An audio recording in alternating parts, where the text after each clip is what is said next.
Kembali tim Jimat punya cerita dengan judul Hutan Terkutuk.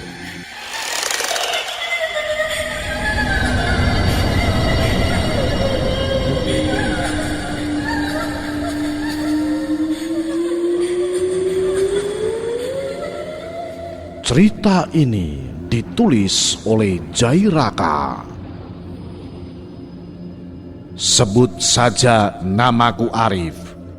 Kejadian aneh ini kualami tatkala aku mendaki di lereng Gunung Penanggungan bersama kawan-kawanku.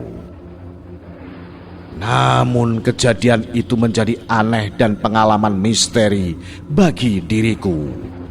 Inilah cerita selengkapnya.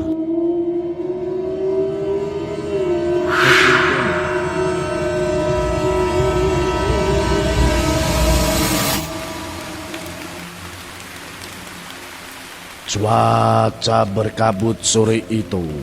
Sedikit gerimis membuat suasana hati kian gundah.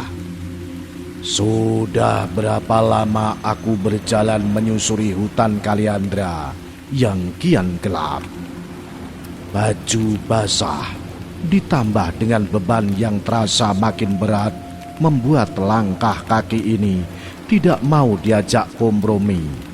Jalan pun licin karena gerimis.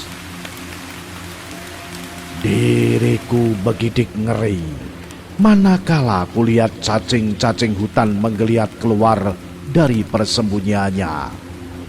Dapat Jimat terus bayangkan bukan bagaimana cacing hitam tersebut merayap di tubuhmu dengan tubuh berlendir mereka.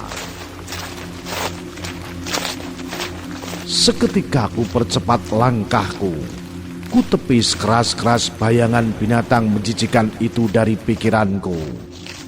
Bagaimana mungkin aku bisa tersesat di hutan terkutuk ini? Pasti gara-gara si Dodi yang sombongnya berkelakar bahwa ia adalah seorang anak yang kuat menguasai medan hutan terkutuk di lereng Gunung Penanggungan ini.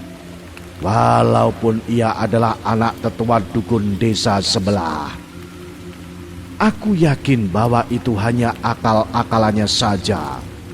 Terbukti saat ia naik ke puncak kemarin malam, belum sampai setengahnya ia muntah-muntah. Mungkin penunggu gunung mengerti akan kelakuannya. Rasakan dengan benar akibat kesombonganmu itu. Tetapi akibat selanjutnya tidak masuk akal. Satu persatu teman-teman seperjalananku menghilang, seakan-akan mereka disembunyikan oleh sesuatu. Kerap kali hanya bayangan gelap yang bergerak cepat. Bisikan-bisikan halus kerap kali ku dengar agar kami tidak melanjutkan perjalanan kami sore itu. Terakhir kali Yani yang mendengar suara seakan-akan neneknya yang sudah meninggal 2 tahun lalu memanggilnya. Yan, mereneole. Dan selang tidak lama kemudian Yani menghilang entah kemana tanpa jejak. Yani adalah anak yang selalu mengingatkanku untuk selalu berdoa di setiap memasuki daerah baru. Entah karena itu adalah ajaran dari Pak Ustadz dan para senior agar selalu berdoa saat kita datang dan pergi kemanapun kita berpijak. Karena tidak merepotkan, kuiyakan saja. Toh itu untuk keselamatanku juga.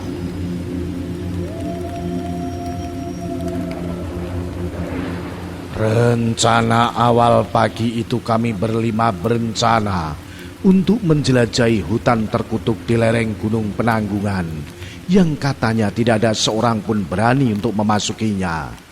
Bahkan menurut kabar burung entah dari mana. Hati ini berdebar, perasaan campur aduk antara percaya atau tidak. Rumor yang beredar membuat siapapun akan gempar. Ada seorang anak kampung sebelah sesumbar hanya menyebutkan sebuah nama. Keesokan harinya anak tersebut sakit dan harus memanggil dukun kampung tetua desa sebelah. Sungguh cerita yang mengada-ada. Zaman seperti ini masih percaya tahayul dan dukun kampung. Sebut saja Sentot, anak Pak Lurah di kampungku. Anaknya tinggi besar walaupun agak sombong, namun baik hati jika itu kepadaku. Mungkin karena waktu kecil dulu aku sering tidur di rumahnya sehingga seperti saudara. Maklum Pak Lurah hanya mempunyai anak semata wayang. Perkenalkan, Sentot Ali Badar, anak Pak Lurah. Jika ada yang butuh bantuan, ngomong saja, pasti aku bantu. Aku hanya bisa mengelus dada sembari memalingkan muka, berharap dia bukan temanku saat itu. Sungguh perkenalan yang memalukan, namun aku bangga. Apa yang ia katakan pasti akan ia laksanakan. Si Andra dan si Bimu, anak Pak RT, mempunyai perawakan yang hampir sama. Jika diperhatikan, kakak beradik itu seperti saudara kembar. Kemana-mana selalu berdua, sampai-sampai pernah kepergok saat ke kamar kecil pun mereka juga berdua. Mereka hanya tertawa keras saat kutanyakan kenapa selalu menempel seperti perangko. Dan ternyata sudah menjadi kebiasaan mereka dari kecil. Aku berkomat-kamit melafalkan doa keselamatan, karena hanya tinggal aku sendiri sekarang di tengah-tengah hutan tanpa seorang pun. Duh, kemana yang lainnya? Teriakku dalam hati. Takutnya bukan apa-apa. Jikalau ada binatang buas, sebagaimana? Rumor yang kudengar hutan terkutuk banyak binatang buasnya. Kuusap pelipisku yang penuh dengan rembesan air hujan yang kian deras, disertai kilatan kecil halilintar. Tiba-tiba terdengar suara keras sekali.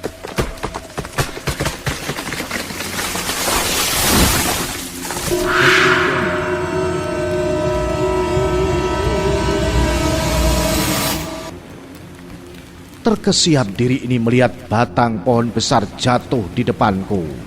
Ku arahkan senter yang sedikit-sedikit meredup itu.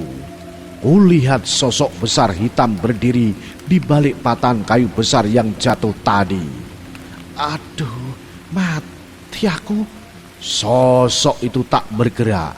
Ku kuatkan tekad untuk mendekatinya. Dan ku beranikan diri mengucap salam kepadanya.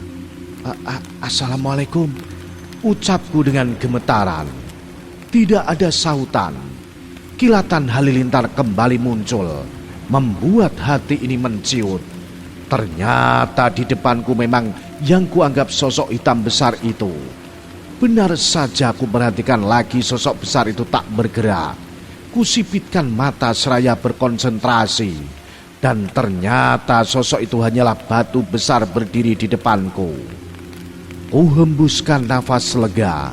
Untung saja teman-temanku tak ada. Jika mereka melihatku dengan posisi seperti saat ini, mereka pasti akan menertawakanku. Malulah diriku. Kulihat remang-remang cahaya lampu redup di kejauhan. Kuucap syukur karena ada orang atau bantuan yang datang. Tak ada akar rumput pun jadi. Siapapun itu, jikalau dapat menolongku meminta bantuan penduduk desa untuk mencari teman-teman yang menghilang sejak kemarin, akan sangat membantu. Rumah itu kelihatan reot dengan bilik terbuat dari bambu. Entah ini rumah atau kandang untuk hewan. Maklum, orang di kampungku selalu membuat kandang seperti rumah namun terbuat dari bambu. Itu diperuntukkan untuk hewan. Aku tak ambil pusing dengan semua itu. Kuucapkan salam. Tanpa menjawab, nenek tersebut mengambil gayung air. Ia menyuruhku untuk meminum air tersebut. Aku pun menurutinya. Lelah penat seketika hilang. Dan sungguh aneh bin ajaib sekali. Setelah meminta izin untuk berteduh, aku berganti pakaian dengan pakaian kering. Takutnya masuk angin. Beruntung aku bawa perbekalanku sehingga untuk makan malam sudah siap makan. Ku coba menawarkan makananku kepada nenek tersebut, tetapi ditolak dengan gerakan tangan dan gelengan kepala. Tak kupaksakan keinginanku untuk berbagi dengan sang nenek yang baik hati itu. Kembali kurasakan desir aneh saat nenek tersebut membolak-balik sesuatu di penggorengan. Sepertinya nenek tersebut memasak sesuatu. Kembali pikiranku menerawang, sungguh sangat berbahaya jika meneruskan perjalananku di waktu hujan deras seperti ini. Kulanjutkan saja besok pagi saat tidak hujan untuk mencari pertolongan ke penduduk desa. Demikian tak terasa mataku pun merasakan kantuk yang tak dapat kuhindari. Rip, bangun Rip, bangun. Aku kemudian terbangun kala si Yani mengguncang tubuhku dengan keras. Namun wajah khawatir teman-teman, Yani, Sentot, Andra dan Bimo ada di dekatku. Tak kulihat gubuk reot dan si nenek yang baik hati. Terkesiap melihat sekeliling. Ternyata aku tidur di tumpukan kayu dekat makam yang ada di tengah-tengah hutan terkutuk di lereng Gunung Penanggungan. Mereka menangis entah karena apa. Yani membuka suara dan menceritakan kepadaku kejadiannya, bahwa aku telah hilang selama 1 minggu di hutan terkutuk dan sudah dicari oleh tim SAR gabungan selama seminggu penuh. Menurut dukun kampung sebelah, jika dalam 1 minggu tidak ketemu, maka hanya mayat yang akan dibawa pulang. Begidik rasanya mendengar itu semua. Kembali aku pun pingsan setelah mendengar bahwa mereka tidak pernah menjelajah di hutan terkutuk di lereng Gunung Penanggungan. Lalu siapa yang pergi bersamaku? Itu adalah kejadian nyata yang kualami. Salam Jimatres, salam satu misteri. Au.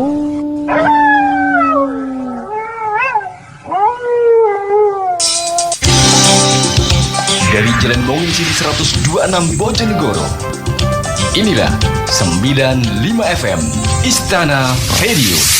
Dalam alunan nada ceria.